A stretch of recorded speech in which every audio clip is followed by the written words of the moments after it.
반갑습니다. 네. 오늘 말씀 제목이 신부의 성숙과 아름다움인데 이 신부에 대해서 이렇게 다 메시지를 하려면 한 5-6번은 아마 집회를 해야 될 것 같은데 좀 압축을 해서 오늘 하려고 하는데 여기 오늘 신부의 아름다움은 시간 관계상 좀 힘들 것 같고요. 오늘 그냥 성숙에 대해서만 또 좀 교통하기를 원합니다.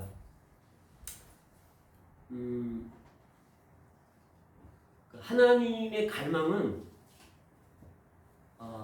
이 땅에서 성숙한 신부를 얻는 겁니다. 이것이 하나님의 갈망이고 목표입니다. 그 창세기에 하나님의 어떤 그 성경에 나오는 씨들이 창세기에 다 있어요. 이 신부를 얻는 것도 창세기 씨가 뿌려졌습니다. 창세기 1장에 보면 하나님이 우주 만물을 창조하셨잖아요. 그리고서는 이제 본론을 들어가야 되잖아요. 2장에서 본론이 나오는데 하나님이 그분의 형상과 모양대로 사람을 지었는데 저는 얼마 전에 알았어요. 하나님이 사람을 창조하시려면 아담과 하와를 한꺼번에 이렇게 창조하시지 하와는 창조를 안 하셔요. 아담만 창조를 하셔가지고 에덴 동산에 두십니다. 거기 생명나무도 있고 선악과도 있고 그 에덴 동산이 있잖아요. 거기 두면서 생명나무는 먹는데 다른 거 선악과는 먹지 말라 이렇게 하시잖아요. 근데 그러고서 하나님이 자기 모양, 자기 형상대로 사람을 만들어 놓으시고 뭐라 그러시냐면 사람이 독처하는 것이 좋지 못하니 내가 너를 위해 돕는 배필을 지으리라.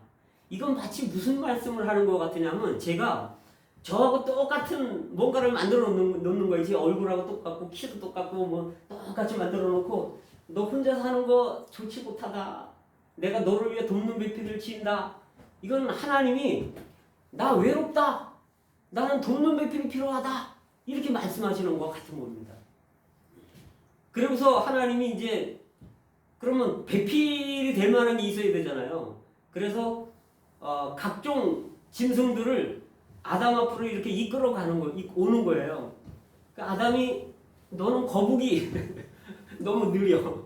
오래 살긴 하지만 너는 여우, 너는 뭐 사자, 호랑이, 너는 뱀 이렇게 아담이 자기 앞으로 오는데 이름을 다 짓는 거예요. 근데 아담에게 맞는 배필이 없는 거예요. 그래서 하나님이 아담을 깊이 잠들게 하시는 겁니다. 근데 아담은요,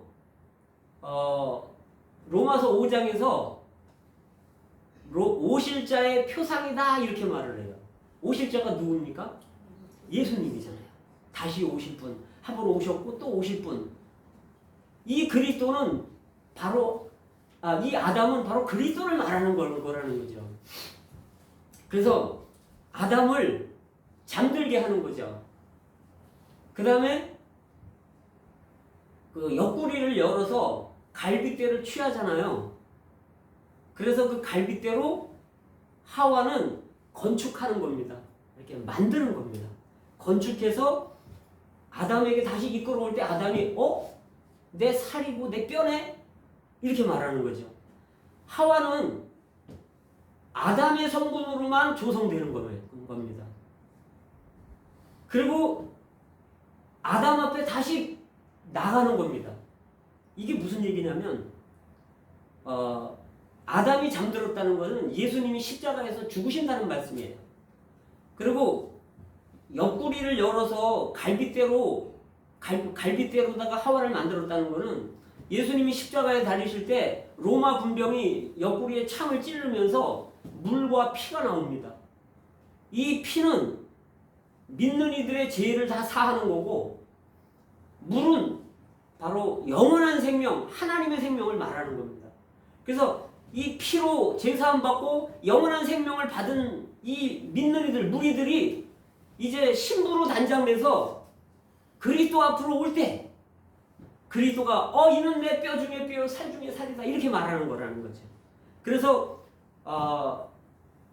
창세기 2장 24절에서는 이러므로 남자가 그 부모를 떠나 아내와 합하여 한 몸을 이룰지니 이렇게 말하죠. 근데 그 말을 똑같이 사도 바울이 에베소서 5장 31절에서 똑같은 말을 해요.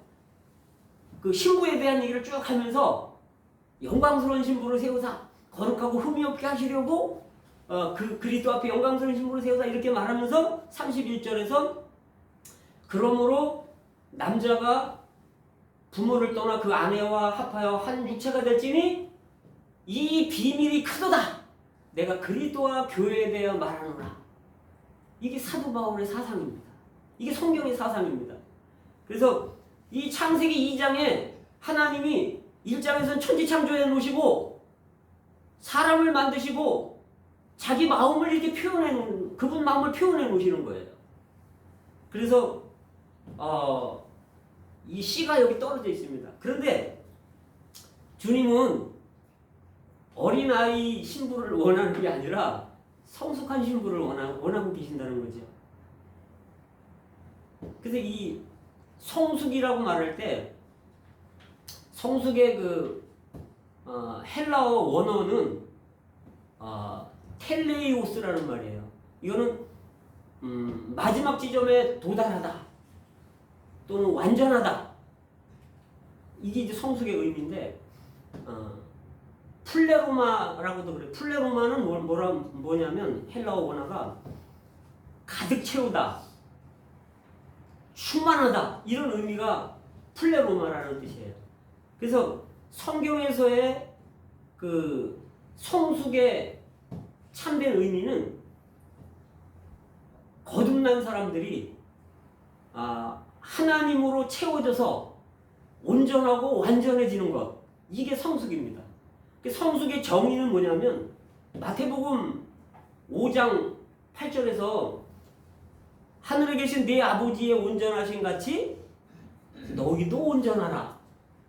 하나님은 우리가 이 온전하기를 원하는 거죠. 이게 헬라어 원어가 성숙입니다. 그래서 근데 이제 우리가 성숙하지 않으면 어떤 상황이 벌어지냐면 천년왕국이 오잖아요 앞으로. 그러면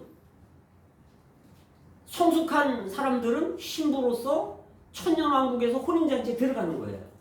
그런데 성숙하지 못하면 혼인잔치에 못 들어가는 거예요. 그러면 1000년 동안 어떻게 되냐. 이 사람들은 구원받은 사람들이에요. 거듭났고 제사함 받았어요. 그러나 성숙하지 못했어요. 이 사람들은 1000년 동안 보충 수업을 받는 겁니다. 징계를 받는 거예요. 우리가 이 땅에서 100년 예를 들어 사는 것도 저는 이게 살아보니까 참 인생 사는 게 힘들더라고요. 100년 사는 것도 힘든데 1000년 동안 우리가 다시 신부가 되기 위해 교육을 받는다면 그 징계를 받는다면 얼마나 힘들겠어요. 우리 인생 100년 사는 게 100년도 못 살지만 이거야 10배 이걸 기다려야 되는 거예요. 그래서 1000년이 끝난 다음에 그러니까 이기는 자들 성숙한 사람들은 천년왕국에서 혼인잔치에 들어가서 1000년 동안 혼인잔치를 누리는데 주님에게는 이게 하루예요. 우리에게는 보상으로 1000년 동안 왕노릇하고 잔치하는 보상을 주시는 거라는 거죠. 그러면 이기는 자들은 혼인잔치에 1000년 동안 누림을 가질 뿐만 아니라 1000년이라는 기간이 지나면 새 예루살렘의 영원히 아내가 되는 거예요. 신부는 딱 하루잖아요. 그죠? 아내는 결혼식이 끝나면 계속 아내가 되는 거고. 그래서 성숙하지 못하는 사람들은 어떻게 되냐면 신혼 말하자면 결혼식은 없는 거예요. 그리고 결혼식 없이 1000년이 지난 후에 온전케 된 후에 이제 아내가 되는 겁니다. 새 예루살렘으로 가는 겁니다. 1000년이라는 기간이 우리에게 보상으로 주어졌다는 걸 우리가 알아야 됩니다. 그래서 우리는 성숙하지 않으면 안 된다는 거예요. 이 땅에서 우리가 정말 그래서 추구해야 된다는 거죠. 그 성숙한 것의 예를 보면 창세기를 보면 알 수 있거든요. 창세기에 야곱에 대해서 창세기가 50장까지 있잖아요. 그런데 25장부터 50장까지는 다 야곱의 인생 이야기예요. 그러면 성경의 창세기의 반 이상을 야곱에 대한 이야기를 기록해 놓은 거예요. 그 이유는 그만큼 야곱에 대한 인생이 중요하기 때문에 그렇다는 거죠. 아브라함에 대해서는 한 15장 할애했어요. 이삭에 대해서는 8장 할애했어요. 근데 야곱에 대해서는 25장을 할애한 거예요. 야곱이 25장에 처음에 보면 성숙의 과정이 있는데 25장에는 그 리브가 엄마 뱃속에서 형 에서의 발뒤꿈치를 잡잖아요. 지가 형이 되려고. 그리고 팥죽 한 그릇으로 형의 장자 명분을 사는데 그게 비교가 됩니까? 장자 명분하고 팥죽 한 그릇하고? 그러니까 뺏는 거죠, 사실은. 속여갖고 뺏는 거죠. 그리고 이제 27장에 올 때 25장에 보면 또 뭐가 있냐면 에서의 축복, 형의 축복을 몰래 축복을 받잖아요. 여기 팔에다가 염소털을 이렇게 하고 에서 옷을 입고 가서 내가 에서입니다 이렇게. 근데 그렇게 속이고 빼앗고 이런 사람이 이제 창세기 27장에 가면 변화가 이제 오기 시작해요. 우리에게도 그리스도인 생활하면서 변화의 때가 있습니다. 근데 이 변화하고 성숙하고는 달라요. 변화는 말씀 근거가 로마서 12장 2절이죠. 그러면 생각을 새롭게 함으로 변화를 받아. 이렇게 말하죠. 변화를 받으라고 말하죠. 이 시대를 본받지 말고. 근데 변화가 이제 27장에서 시작이 되는데 그 27장에서 이제 야복강으로 가잖아요. 야복강에 보면 야복강 가는데 뒤에서는 저기 라반이 죽인다고 쫓아오고, 왜냐하면 저 양떼 소떼 막 이렇게 훔쳐갖고 가잖아요. 그리고 딸들 자식들 다 데리고 가니까 라반이 이제 화가 나갖고 죽인다고 쫓아오고 있죠. 앞에서는 형 에서가 400명을 거느리고 온답니다.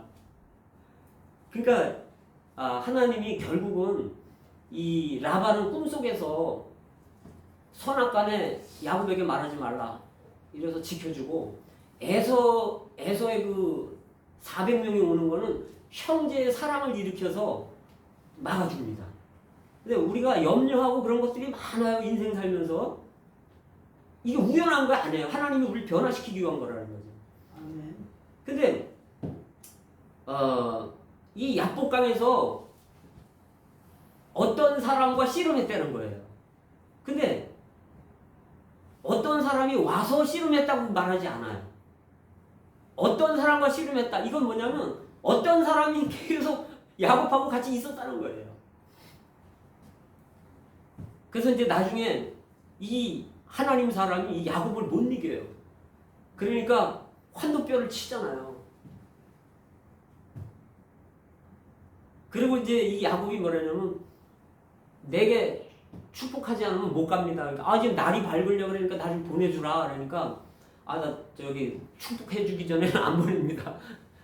그 축복이 변화받는 거예요. 그러니까 네 이름이 야곱인데 이스라엘이라 그래라. 하나님의 왕자가 되는 거죠.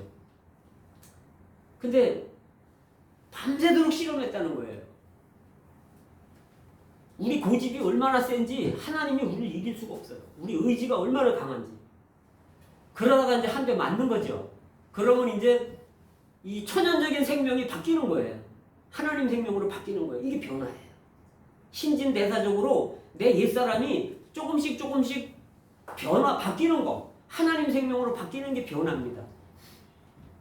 그래서 이제 해가 떴는데 그 해가 이제 막 뜰 무렵에 당신 이름이 뭡니까? 이렇게 물어보죠, 야곱이. 그러니까 왜 내 이름을 물어보냐? 이름 안 가르쳐줘요. 근데 해가 떴는데 하나님 얼굴을 봤다는 거예요. 그래서 분이엘이다 이렇게 이름을 붙이잖아요. 근데 해가 떴는데 빛이 비치는데 야곱은 저는 거예요. 우리가 하나님을 만나지 못할 때 우리는 그냥 밤새도록 씨름하고, 근데 이제 환도뼈가 이제 금이 가죠. 그런 후에 이제 빛이 임하면 그때부터 내 맘대로 못해요. 쩔뚝거리는 거죠. 내 옛 생명으로는 저 사람 욕도 하고 싶고 한 대 치고 싶고 거짓말도 하고 싶은데 내 맘대로 못하는 거예요. 저는 생활을 합니다. 이게 변합니다. 근데 이 환도뼈가 위골된 사람은요, 어떻게 알 수 있냐면 환경이 조금만 와도 딱 알아챕니다. 아이고 이거 아니구나. 그럼 바로 돌이킵니다. 근데 환도뼈가 금이 안 간 사람은 뭐가 뭔지 몰라요. 그냥 씨름하는 거예요. 우리에게 어떤 일들, 환경들, 자녀들, 아내의 문제, 남편의 문제, 우리 이런 인생의 이런 많은 문제들은 하나님의 보이지 않는 손입니다. 성육신된 어떤 사람이 나하고 씨름하는 거예요. 이 하나님 사람하고 씨름하는 거예요. 그 사람 뒤에는 반드시 하나님이 계신 거예요. 우리 변화시키기 위한. 여기 이제 변화의 시작이 있잖아요. 근데 변화된 사람이 있어요. 요거는 35장에 가면 야곱이 라헬을 얼마나 사랑했습니까? 그래갖고 라헬 때문에 7년 14년을 종살이 하잖아요. 그죠? 근데 이 라헬이 그 베들레헴 가는 길에서 그 아이를 낳으면서 죽습니다. 그러니까 이 그릇에 내가 뭔가를 담고 싶어요. 근데 그릇에 다른 내용물이 있어요. 그러면 내가 담고 싶은 거를 못 담잖아요. 이걸 비워내야 된단 말이죠. 야곱이 하나님을 사랑해야 되는데 라헬을 너무 사랑하는 거야. 그러니까 하나님이 이걸 비워내야 하고 하나님 사랑을 넣어야 되니까 라헬을 데리고 가는 겁니다. 우리가 너무 사랑하는 거, 하나님보다 더 사랑하는 게 있어서는 안 됩니다.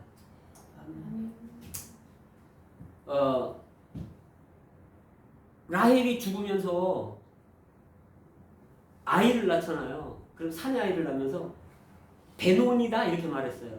이거 뭐냐면 슬픔의 아들이라는 거죠. 왜? 라헬이 자기 죽게 생겼으니까. 근데 야곱은요, 아니다. 베냐민이다. 오른손의 아들이다. 이렇게 말해요. 이 변화된 사람이에요. 그 사랑하는 라헬이 죽었는데 그 아들을 라헬은 데리고 가지만 이제 그리스도가 오는 거예요. 그리스도는 이 땅에서는 슬픔의 아들입니다.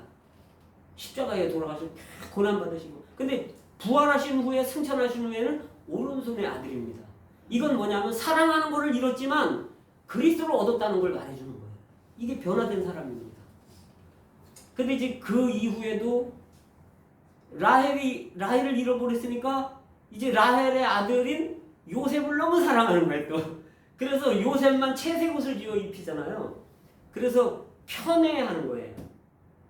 그러니까 하나님이 그 아들들의 질투를 일으켜가지고 또 요셉을 애굽에 팔아먹게 하는 겁니다. 그러니까 야곱이 얼마나 슬퍼요. 근데 이게 팔아먹는 것도 이 아들들이 속이잖아요. 요셉의 옷을 벗겨갖고 찢어가지고 짐승 피를 묻혀가지고 아버지 이거 요셉의 옷인가 보세요. 아 이게 못된 아들들이 어디 있겠어요, 그죠? 근데 밥도 안 먹고 식음을 전폐하고 내 흰머리가 슬피 음부로 내려간다 막 이렇게 하면서 그냥 크게 힘들어하고 고통스러워해요. 이제 그런 과정에 있으면서 45장에 가죠.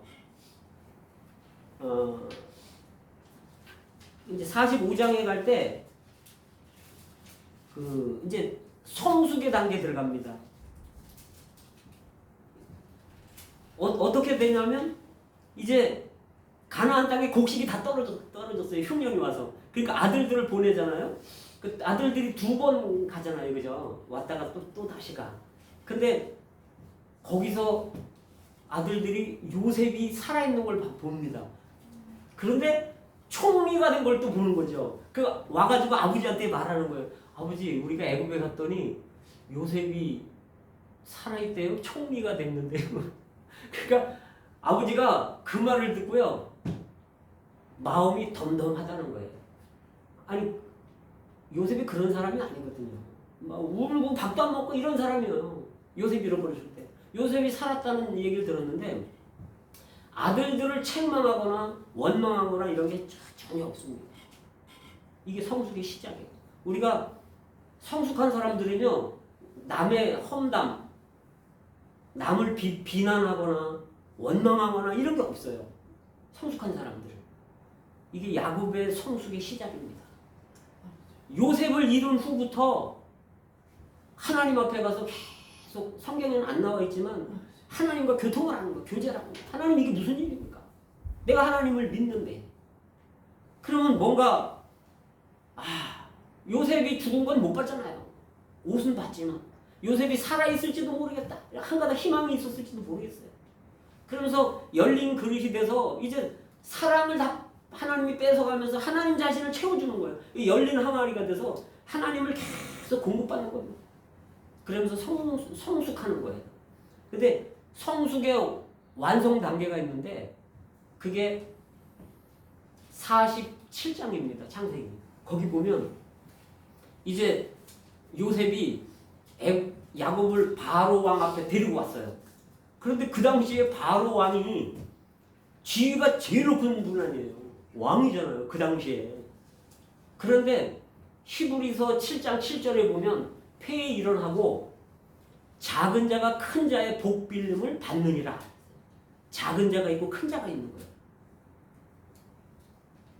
지위는 바로 왕이 제일 높았지만 크기는 성숙은 야곱이 성숙한 거예요.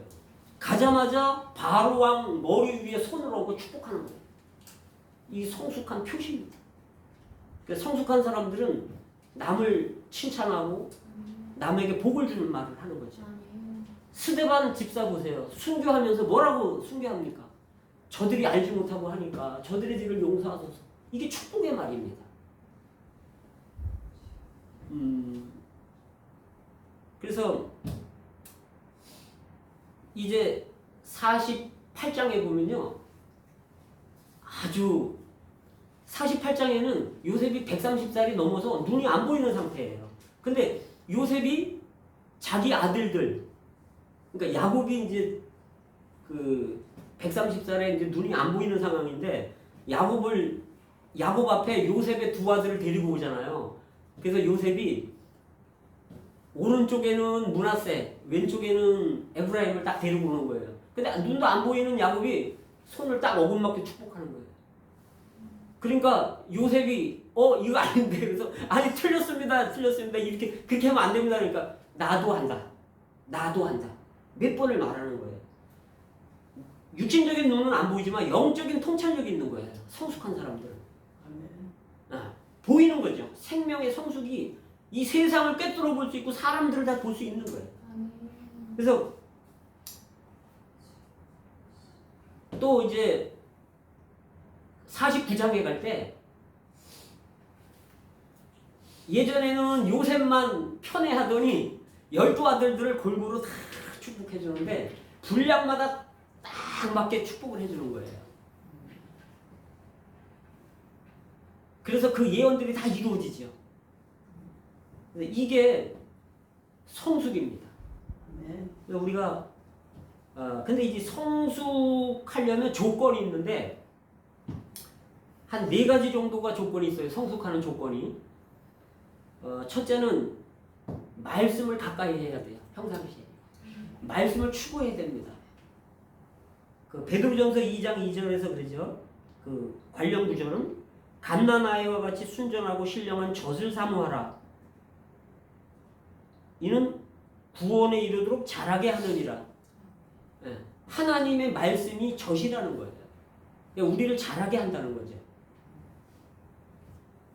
그 다음에 디모데후서 3장 16, 17절에는 모든 성경은 하나님의 감동으로 됐는데 교훈, 책망, 바르게 함, 의로 교육하기 유익하니 하나님의 사람으로 온전케 하며, 우리는 온전케 한다는 거예요. 성숙시킨다는 거예요. 하나님의 말씀이.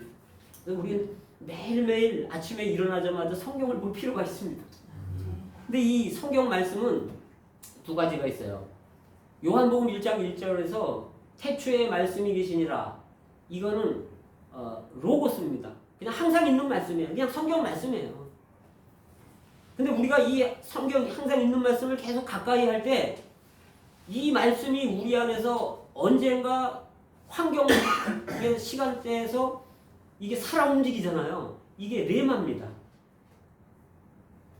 그러면 요한복음 6장 63절에 뭐라 그러냐면 육신에 둔 생각은 사망이요 영에 둔 생각은 생명과 평안이라. 내가 너희에게 이런 말이 영이요 생명이라. 제가 세상 고민, 세상 염려하고 이렇게 있을 때는 사망이잖아요. 힘들다. 그런데 이 말씀이 떠오르는 거예요. 육신에 둔 생각은 사망이요. 아, 내가 이 생각을 육신에다 뒀구나. 영에 둔 생각은 생명과 평안이라. 아, 내 생각을 영으로 돌이켜야지. 이렇게 영으로 돌이킬 때 내 안에 평강이 있는 거야. 아멘. 그리고 생명이 움직이는 거야. 하나님 생명이 내 안에서 움직이는 거예요. 이 하나님의 말씀이 있을 때 이게 하나님의 임재입니다. 이게 레마예요. 레마. 바로바로 역사하는 레마. 이게 없으면 하나님의 임재가 없는 거예요. 근데 이 레마의 하나님의 음성은 내가 평상시에 성경 말씀을 이렇게 계속 가까이 하고 있을 때 알고 있는 성경 말씀이 살아서 움직이는 거예요. 성경에 있는 말씀을 통해서 내가 다시 한번 말하는 거죠.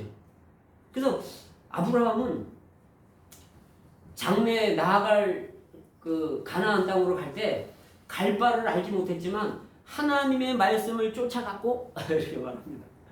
우리 하나님의 말씀을 쫓아가야 됩니다. 아멘.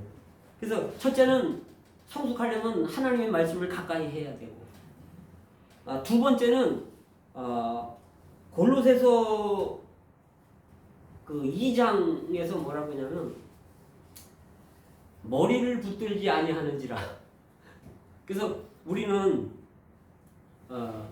여기서 그렇죠. 머리를 붙들지 아니하는지라.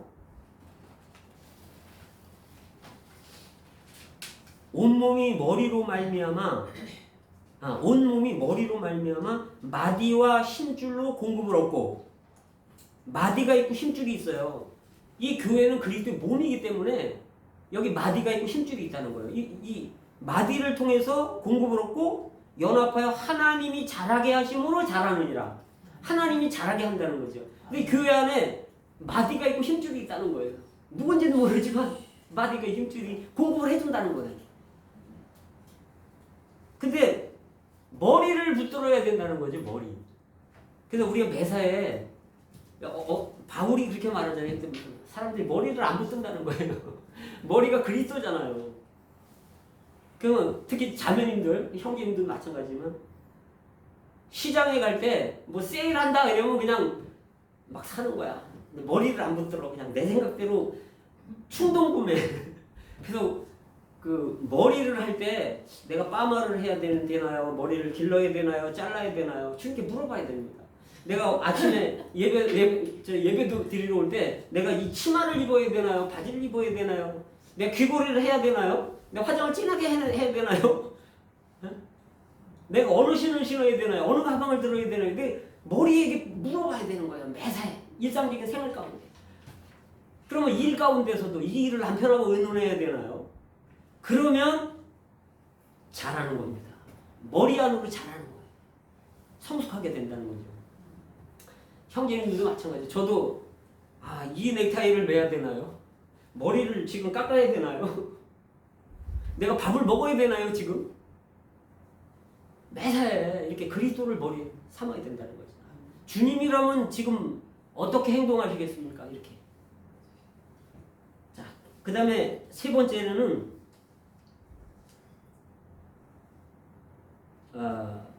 이 마디와 힘줄의 공급을 받아야 된다는 거죠.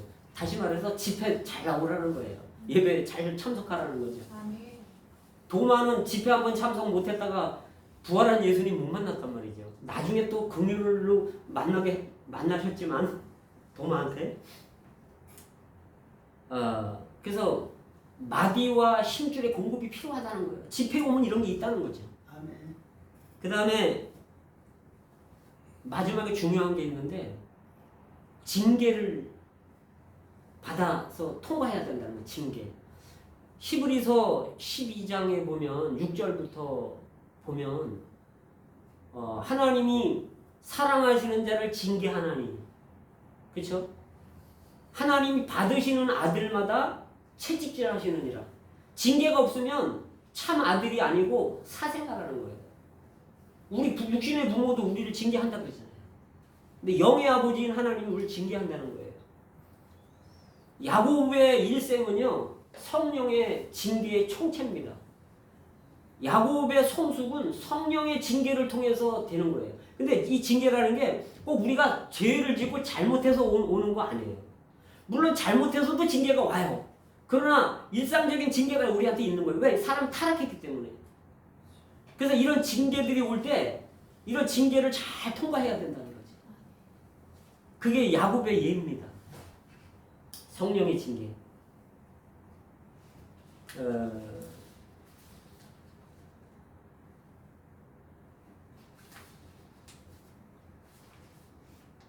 바울의 사역이 있는데 사도 바울은 우리가 오늘 읽은 말씀 있죠? 사도 바울이 오늘 읽은 말씀에서 그렇게 얘기해요. 우리가 그를 전파하여 그리스도를 전파하고 각 사람을 권하고 각 사람을 가르치는데 그 각 사람을 그리스도 안에서 완전한 자로 세우려 함이니, 여기는 성숙한 자라는 의미입니다. 완전한 자, 성숙한 자로 세우기 위해서 각 사람을 권면하고 모든 지혜로 각 사람을 가르친다는 거예요. 그 사도 바울의 사역은 뭐냐? 성숙한 자를 만드는 겁니다. 신부를 만드는 거예요. 이게 사도 바울의 사역입니다. 그래서 내가 너희를 위하여 해산하는 수고를 한다 했잖아요. 너희 안에 그리스도의 형상이 이루기까지. 우리 안에 그리스도의 형상이 이루어지면 성숙하는 거예요. 그래서 바울은 힘을 다해서 수고했다는 거예요. 그 일을 위해서. 우리의 일이 이런 일이 되기를 원합니다. 아멘.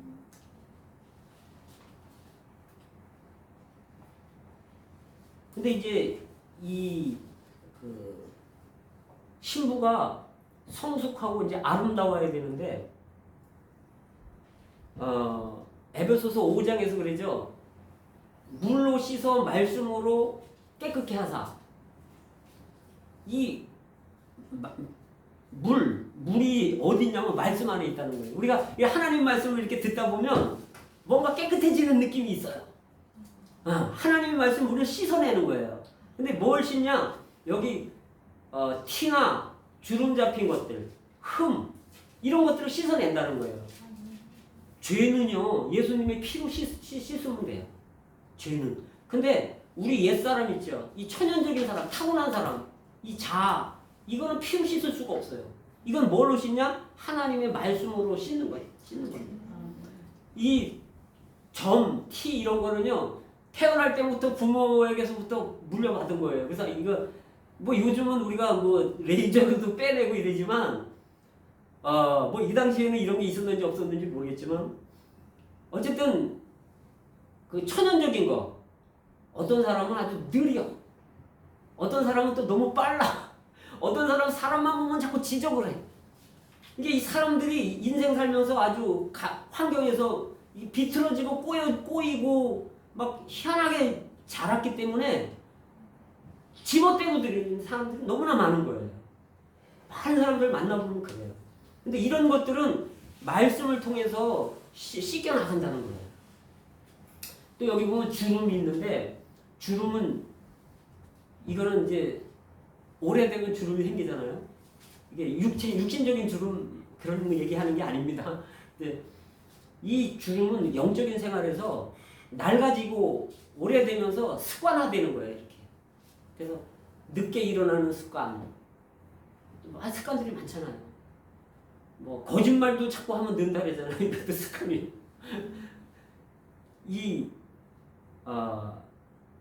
많은 습관들이 있어요. 남들을 자꾸 지적하는 습관들, 습관이 한두 개가 아니잖아요. 이게 이런 것들이 낡은 모습들이 내 안에 많이 있다는 얘기죠. 이런 것들은 하나님의 말씀 앞에 갈 때 씻겨지는 거예요. 아마 사도 바울이 이 말씀을 쓸 때는 구약에 제단 뒤에 물두멍이 있잖아요. 그거를 아마 생각하면서 썼을 거라고 저는 생각이 들어져요. 제사장들이 가축을 잡으려면 손발을 거기서 씻어요. 먼저 물두멍에서. 그 다음에 가축 잡고 다시 씻고 그 다음에 성소로 들어갑니다. 그래서 우리가 근데 물두멍은 뭐로 만드냐면 성막에서 시중 두는 여인들의 거울로 만들었다는 거예요. 그래서 거울은 황동 거울이겠죠. 아마 놋거울이나. 그러면 물두멍 앞에 가면 물로도 비춰지겠지만 거기 반짝반짝하니까 내 모습이 비춰지지 않겠습니까? 우리가 말씀 앞에 나올 때 내가 어떤 사람인지 다 드러나는 거예요. 그러면 그 말씀 가지고 기도하는 겁니다. 그러면서 씻겨지는 거예요, 우리가. 그러면 신진대사적으로 옛사람이 그리스도의 인격으로 자꾸 변화되는 겁니다. 그러면 성숙되는 거예요. 근데 그리스도인의 단계는 4단계가 있는데 크게 첫째는 죄사함 받고 거듭나는 단계. 이건 초보예요, 초보. 죄사함 받고 거듭나는 거, 초보. 그 다음에는 죄를 처리하고 세상을 처리하는 단계로 들어가요. 그럼 내가 이건 세상이구나, 이건 죄구나 이러면서 그런 걸 자꾸 회개하면서 또 기도하면서 자꾸 처리를 해요. 근데 대부분의 그리스도인들이 이 2번째 단계에 다 머물러 있습니다. 3번째 단계는 뭐냐면 자아를 처리하는 거예요. 육체를 처리하고 내 옛사람을 처리하고 내 혼생명을 처리하는 거예요. 그래서 아무든지 나를 따라오려거든 자신을 부인하고 날마다 자기 자신을 부인하고 날 따르라 그러시잖아요. 그래서 내 기질, 내 괴팍함 이런 것들을 처리해야 된다는 거죠. 이게 3번째예요. 그 다음에 4번째가 뭐냐면 이제 몸 안에서 그리스도 안에서 함께 전쟁하는 겁니다. 사탄을 대항해서 하나님 편에 서서 그게 에베소서 6장이에요. 이거는 이제 그림으로 보면 애굽에서 유월절을 보내잖아요. 거기서 어린 양을 잡아서 그 피로 임방과 솔주에 바르고 그 속에 들어가잖아요. 그게 제사함 받는 거거든요. 하나님의 심판이 지나가는 거예요. 그리고 그 안에서 어린 양고기를 구워 먹는 거는 거듭나는 거예요. 그리스도가 내 안에 들어오는 겁니다. 제사함 받고 거듭나는 거예요. 이게 애굽에서 유월절입니다. 그런데 이 사람들이 홍해의 물을 건너잖아요. 이게 세상을 처리하고 죄를 처리하는 거예요. 이 사람들이 홍해를 안 건너면 여전히 죄의 종로로 애굽의 바로 왕의 종로로 타는 거예요. 그래서 거기 애굽을 떠나야 돼. 세상을 떠나야 돼. 그래서 바울이 나는 세상에 대해서 죽고 세상도 나에 대해 죽었다 이렇게 말하잖아요. 사도 바울이. 이건 홍해를 건넌다는 얘기예요. 광야에 나온다는 얘기죠. 근데 이제 이 사람들이 홍해 건너서 광야에만 있는 게 아니에요. 이 사람들이 요단강을 건너는 겁니다. 요단강을 건널 때 할례를 행하는데 할례는 네 마음에 할지니 이렇게 말하잖아요. 이게 요단강 건너는 게 내 자아, 육체, 천연적인 사람, 천연적인 생명, 내 괴팍함, 내 자신을 처리하는 거예요. 이건 피로 씻을 수가 없어요. 내 자신이 바뀌어야 되는 거예요. 그리스도의 인격으로 바뀌어야 되는 거죠. 내가 신진대사적으로 변화받아야 된다는 거죠. 그래서 이게 3번째예요. 요단강 건너는 거죠. 이게 내 자아를 처리하는 거예요. 마음을 처리하는 거죠. 이 생각 처리하는 거고.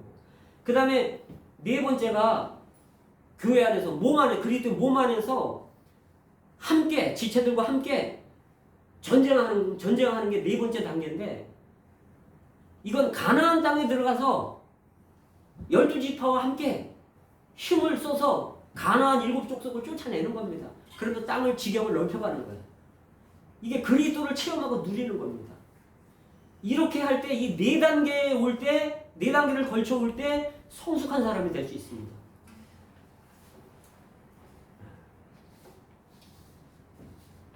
모쪼록 그 주님의 갈망이 성숙한 신부를 얻는 건데, 아름다운 신부를 얻는 건데, 한 주간 우리가 이 말씀 가지고 주님 앞에 나가서 기도하면서 성숙하고 아름다운 신부가 되기를 사모하기를 원합니다. 아멘.